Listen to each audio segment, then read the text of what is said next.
de Beauvoir makes the curious statement that a person's immoral choices are predicated upon his experience of childhood. So what is she getting at here? To understand what she is saying, we have to know something of the child's situation. The child is cast into a world governed entirely by absolutes.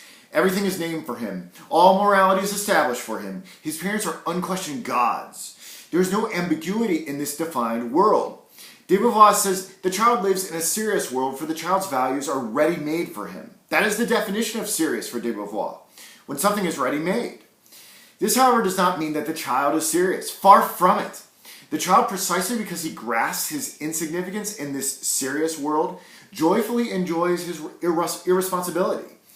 This does not mean that the child believes himself not to be a definitive subject. He enjoys being a good little boy, and whatever imperfections he has, he believes they will be magically resolved one day when he is a heroic spaceman or a doctor or whatever kids want to be.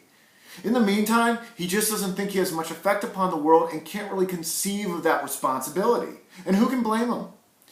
The child is in what de Beauvoir calls a state of metaphysical privilege. Because the child cannot sense his freedom or effect upon the world, there is none of the accompanying anguish and agony that us adults experience. De Beauvoir goes on to say some very controversial things next. Please, please, please do not shoot this messenger. She says that because of oppression and living in a defined and serious world, remember one that is composed of ready-made values, certain demographics are infantilized and their situation is analogous to that of children. She says this of people who have been enslaved and of women who have been systematically oppressed by males. I think she intends to advance the cause of oppressed peoples with this insight, but I can't imagine anyone is going to like the idea of her comparing such populations to children.